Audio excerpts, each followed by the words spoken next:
From the beginning, it was clear that things were going to be done differently in the Fantastic Four than in any other superhero comic book at the beginning of the 1960s. In the first couple of issues, Stan Lee and Jack Kirby didn't give their new heroes costumes.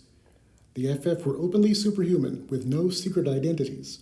At first, they lived in a fictional city instead of in a real place. That would change with the third issue. And they had distinct and individual personalities, in conflict with themselves, each other, and the world, that were unheard of in comics in those days. At the end of the third issue, the teenage Human Torch, resentful of an argument with the Thing, ran away from the rest of the Fantastic Four, leaving the issue in a cliffhanger, something that comics didn't have in 1961.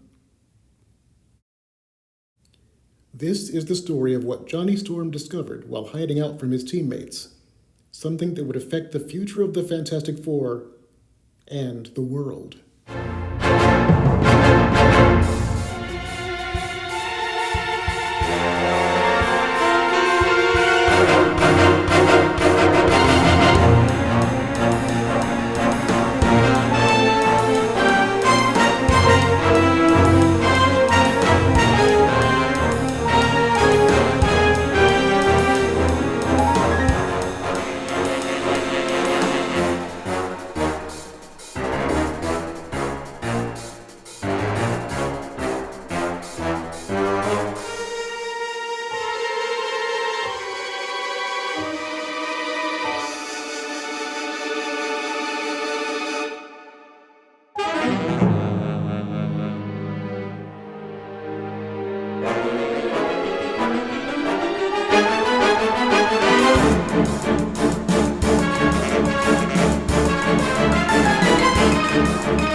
Forever Fantastic is a video history of the world's greatest comic magazine. The Fantastic Four is the creation of Stan Lee and Jack Kirby, and a trademark of Marvel Comics and the Walt Disney Company. If you love the Fantastic Four and the classic history of superhero comics, give this video a like and hit the subscribe button to help the adventures of this channel continue.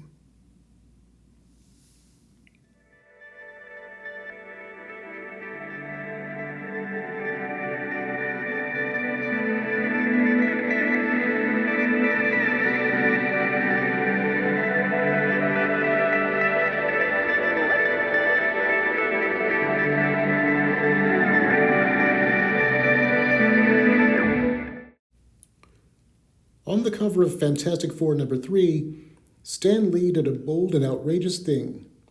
The series was only 3 issues along, but Stan gave that cover a banner calling it the greatest comic magazine in the world. It was the kind of audacity and pure hype that Stan would become known for. And it reminds us of the saying, extraordinary claims require extraordinary evidence. Stan didn't back down from that extraordinary claim. For most of the series from then on, every Fantastic Four cover would carry a World's Greatest Comic Magazine banner over the logo. To back up that claim, Stan had one important thing going for him: his collaborator. The imagination of Jack Kirby would drive the Fantastic Four and make Stan's outrageous hype a reality. One of the first things that Stan Lee and Jack Kirby learned in creating their highly unconventional new comic book was that while fans enjoyed how unconventional the Fantastic Four were, they still wanted their superheroes to look super. In Fantastic Four number 2, our team wore plain clothes to stop an attempted invasion of the alien Skrull Empire, a story we'll talk about in an upcoming episode. But super people in plain clothes were unsatisfying to comic book fans. To give fans what they wanted while preserving some part of the original concept, Stan and Jack gave the FF not costumes, but a uniform. In Fantastic Four #3, the original version of the Fantastic Four uniform first appeared. The spare and functional FF suit was not a flashy, gaudy superhero costume. It somewhat recalled the jumpsuits of Jack Kirby's earlier Challengers of the Unknown. FF #3 was a landmark for several reasons. It also moved the FF from the fictional setting of Central City to New York City, Manhattan, not far from Central Park, where the Cosmic Quartet occupied the top 5 floors of the fictional Baxter Building. Stan said he liked the idea of using the real New York City that he knew and loved and knew how to write about as the backdrop of his stories. In time, Manhattan would come to be the hub of superhuman activity for the Marvel comic book universe. The 5-story Baxter Building penthouse contained not only the living spaces of the Fantastic Four, but also all of their super high-tech equipment and vehicles, including a series of flying cars. The original Fantasticar is sometimes nicknamed the Flying Bathtub. All Fantasticars are able to separate into 4 airborne vehicles, one for each member of the team. The original design of the Fantastic Four uniform included a complete costume and helmet for the Thing. Ben Grimm, embittered by his monstrous condition, immediately shredded his uniform and threw away his helmet, deciding that wearing them wouldn't make him any less of a monster. However, regardless of the Thing's appearance, the Fantastic Four quickly became celebrities, as recognizable to the public as movie stars. There were other things to distinguish the Fantastic Four from its competition. One of them was its youngest member. There had never been a teenager in comic books like Johnny Storm, the Human Torch. It was once common for superheroes to have costumed teenage sidekicks. For example, Captain America had Bucky. And the original Human Torch flew around with a torrid teenager called Toro. And of course, everyone knows Batman and Robin. Kids' sidekicks were thought to make the comics more relatable to the children, who were assumed to be the main audience for comic books. Hey kids, wouldn't it be fun to put on a costume and maybe have your own superpowers and run around fighting crime and battling evil with the grown-up heroes? In DC Comics, a teenage sidekick or counterpart for an adult hero was practically a standard accessory.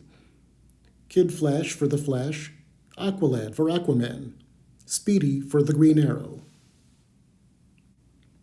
In 1964, 3 years after the debut of the Fantastic Four, DC would put together Robin, Kid Flash, Aqualad, and Speedy and add Wonder Girl to create the Teen Titans. In 1958, 3 years before the FF, DC even created an entire team of the distant future made up of nothing but super teenagers, the Legion of Superheroes. It was all about kid appeal. The Fantastic Four and Marvel's other new comics, which were created by grown men writing and drawing for themselves, would soon prove that comic books could entertain an audience far beyond just children. And it was a fact that Stan Lee never liked those kid sidekicks anyway. Stan thought it was irresponsible for adult superheroes to go taking kids into battle with them where they might come to harm. Later in the series, we'll talk about what Stan and Jack did with Bucky. Stan said, "I always figured that if I were a superhero, there's no way on God's earth that I'm going to pal around with some teenager." In the book Origins of Marvel Comics, Stan referred to the kid's sidekick character as a cloying, simpy extension of the hero's personality. Stan wanted no part of characters like that. So in the Fantastic Four, he and Jack Kirby had their own way of portraying the Human Torch. Johnny Storm was not considered a sidekick. He was 1/4 of the team. The younger brother of Susan Storm, the Invisible Girl, he was interested in cars and girls, not always in that order. One of his favorite pastimes was taunting, antagonizing, and playing pranks on the Thing, which often turned to brawls between the two of them in the Baxter Building. And like a real teenager, Johnny sometimes got fed up with older people. At the end of Fantastic Four #3, after the FF defeated the super hypnotist Miracle Man, Johnny suddenly decided to quit the team and run away. That created an unheard-of cliffhanger, something that didn't happen in comic books of that time, when every story had its beginning, middle, and end within the same issue. It also led to another unexpected dramatic situation that would soon complicate the lives of Earth's greatest heroes. In Fantastic Four number 4, the Thing found the Torch hanging out at a garage with some mechanic friends, and naturally, a brawl broke out. When the Thing spontaneously reverted back to Ben Grimm, as he sometimes did in these early stories, Johnny took the opportunity to get away. The Torch hid out at a flop house in the Bowery, where there happened to be some old comic books and a very strange old man. Another brawl broke out, this time between the strange old man and the other men in the flop house, during which Johnny realized there was something different about this gent who could throw other men around like rag dolls, but seemed to live in a sort of mental fog. Using precise control of his flame and calling "Flame on," as he did for the first time back in issue number 2, Johnny gave the mystery man a shave and a haircut, and discovered that the impossibly strong amnesia victim was actually one of the stars of those old comic books, none other than Prince Namor of Atlantis, the Submariner.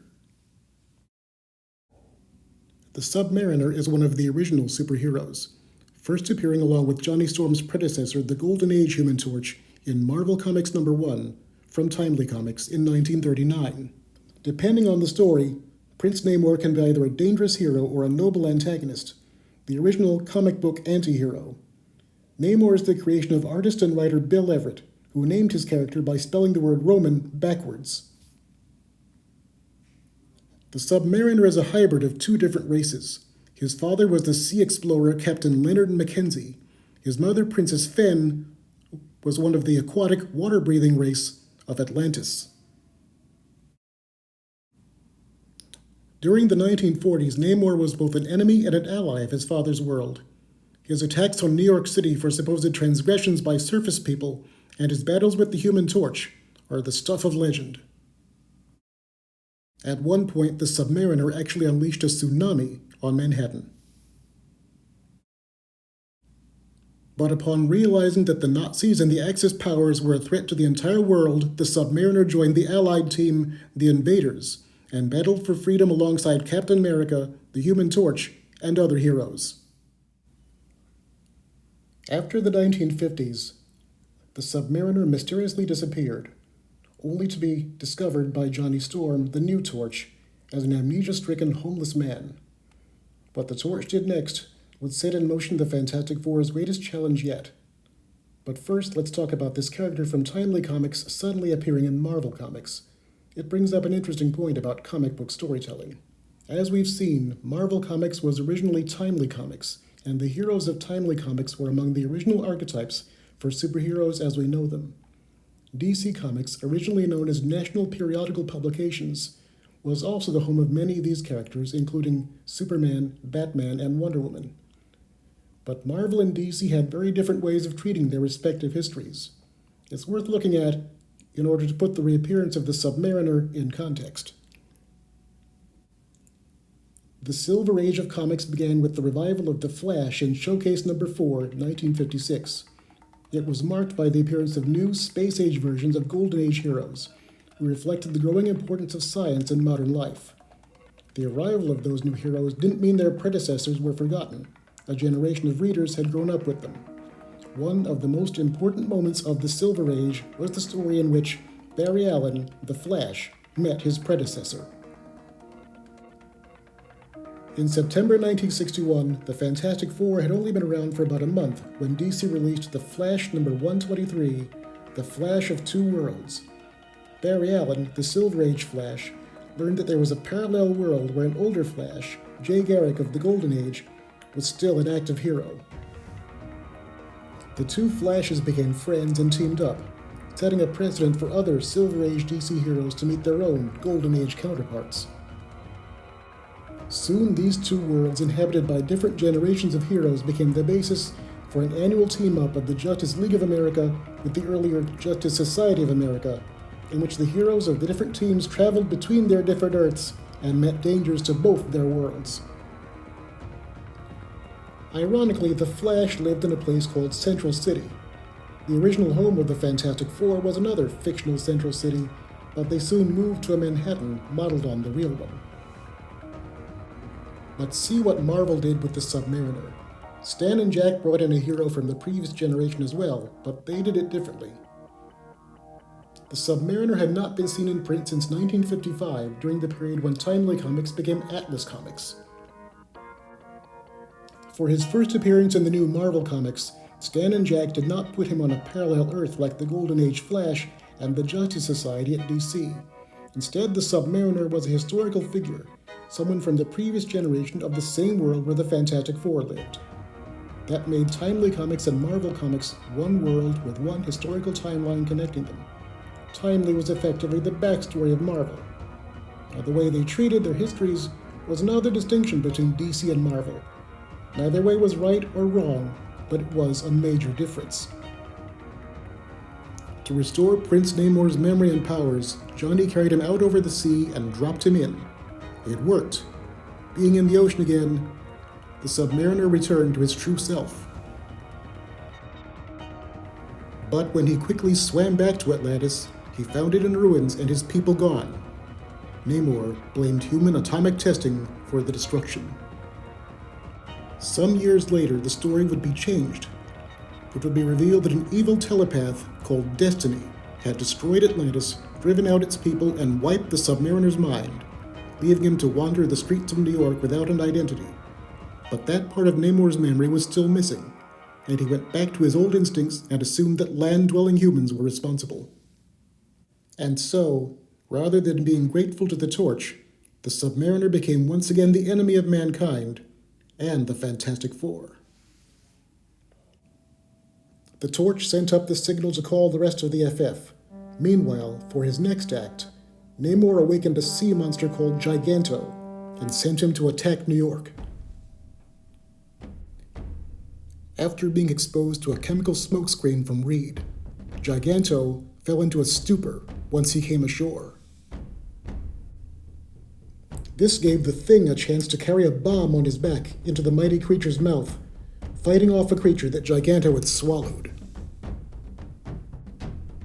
The bomb detonated inside Giganto, saving the city. But that was when fate took another hand. The Invisible Girl grabbed the ancient horn that the Submariner had used to awaken Giganto and tried to carry it away. But Prince Namor chased the stolen horn and grabbed the Invisible Girl. When Sue turned visible again, Namor immediately desired her and offered to end his attack on the surface world if she became his bride. The Submariner threatened to summon more monsters if Sue refused his hand. Once again the battle broke out, and the Torch went back into action, flying in circles so quickly that his heat created an air vortex that picked up both the Submariner and Giganto and carried them back out to sea. This was only a reprieve. The FF had repelled the attack of the Submariner, but Prince Namor was still free to plot his revenge against mankind, except for Susan Storm, whom he wanted for his own. The Submariner was gone, but not defeated. Prince Namor of Atlantis would be a continuing threat to both the Fantastic Four and the relationship of Mr. Fantastic and the Invisible Girl. It was growing more clear that the Fantastic Four and Marvel Comics would not be simple funny books for children. Soon they'd be discovered by high school and college students, young adults, and their parents, aunts, uncles, and even grandparents. As time went on, being a comic book fan would become increasingly less of a children's hobby. And in their next adventure, the Fantastic Four would face the greatest threat of all, a true villain to equal the world's greatest heroes.